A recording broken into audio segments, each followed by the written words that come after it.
প্রচণ্ড এই গরমে মন প্রাণ কলিজে ঠান্ডা করা ঠান্ডা ঠান্ডা একটা ডেজার্ট রেসিপি নিয়ে চলে আসলাম। যেহেতু বাজারে এখনও তরমুজ পাওয়া যাচ্ছে, ঝটফট তরমুজ কিনে এনে ঠান্ডা ঠান্ডা এই ডেজার্টটি বানিয়ে সবাইকে চমকে দেন। হ্যালো এভরিওয়ান, আসসালামু আলাইকুম। আমার হাতে দেখতে পাচ্ছেন একটা তরমুজ। তরমুজটা বেশি একটা বড় না, একেবারে ছোটো সাইজের একটা তরমুজ নিয়েছি। আর আপনারা চাইলে বড় ছোটো নিতে পারেন। তো তরমুজটাকে আমি একেবারে মাঝখান বরাবর কাটি নেই, একটু এক সাইড করে কেটেছি, মানে আমি বড় অংশটা নিয়ে নিচ্ছি। নিয়ে এখানে মাঝখানের যে লাল অংশটা আছে সেটা আমি একটা চামচের সাহায্যে সুন্দর করে এভাবে তুলে নিচ্ছি। তুলে নিয়ে একেবারে লাল অংশটা পুরাটা আমি তুলে নেব।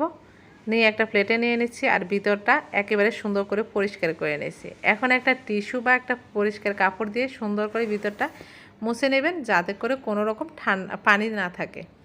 তো এই যে তরমুজটা আমি নিয়েছি লাল অংশটা, এটা আমি বিচিটা ফেলে দিয়ে এটাকে একটা ব্লেন্ডারের জারে নিয়ে ব্লেন্ড করে নেব। তো আমি একটা ব্লেন্ডারের জারে নিয়ে নিচ্ছি।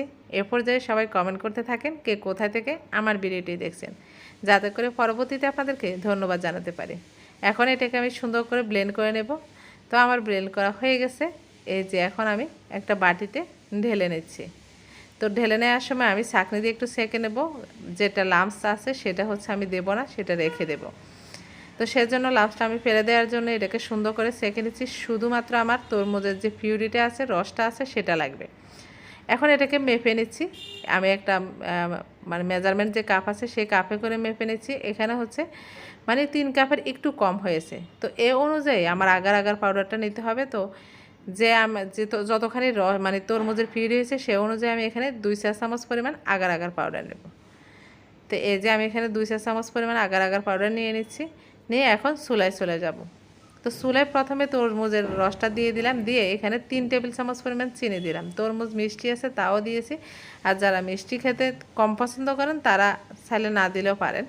তো এই যে আগার আগার পাউডারটা আছে এটার মধ্যে একটু পানি দিয়ে দিছি।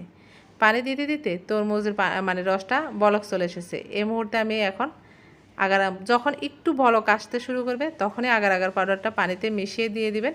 দিয়ে অনবরত নাড়তে থাকবেন যাতে করে দলা পেকে না যায়। জাস্ট একটু দেওয়ার পর আরও একবার বলক নিয়ে আসার পর চুলাটা বন্ধ করে দেব।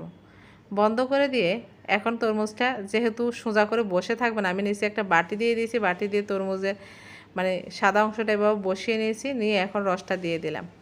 দিয়ে এটাকে একটু বাইরে রেখে ঠান্ডা করব। তারপর হচ্ছে ফ্রিজে 3-4 ঘন্টার জন্য রেখে দেব। 3-4 ঘন্টা পর এখন বের করে দেখাচ্ছি, এটা সুন্দর করে জমে গেছে।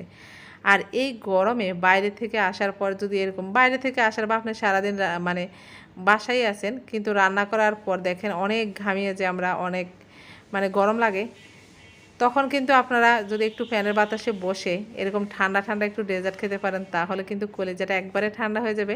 আর এই ধরনের রেসিপিগুলো কিন্তু বাচ্চারা অনেক বেশি পছন্দ করে। বাসায় কিন্তু এভাবে খুব সহজে এই ডেজার্টটা বানিয়ে দিতে পারেন। তো এখন কেটে দেখাচ্ছি এটার অবস্থাটা কেমন। এই যে দেখেন কি সুন্দর, মাশাল্লাহ, দেখে তো খেতে ইচ্ছে করছে। আমি যখন এটা জমতে দিয়েছি আমার মেয়ে বারবার বলতেছে, আম্মু কখন কাটবে কখন কাটবে, জমে তো গেছে, তাড়াতাড়ি কেটে ফেলো। মানে এক ঝামেলায় পড়ে গেছে এই রেসিপিটি বানিয়ে। বারবার তারা এখন খেতে চাচ্ছে যে বারবার বানিয়ে দিবা, আর বারবার তারা খাবে। তো আশা করি রেসিপিটি আপনাদের কাছে ভালো লেগেছে। আমি সুন্দর করে এভাবে কেটে সুন্দর করে ফ্রিজে রেখে দিতে পারেন। যখন গরম লাগবে তখন এক টুকরো নিয়ে সুন্দর করে খেয়ে নিতে পারেন। আশা করি ভালো লেগেছে। ভালো লাগলে অবশ্যই লাইক কমেন্ট শেয়ার করার অনুরোধ রইল। আজকের মতো বিদায়। আল্লাহ হাফেজ।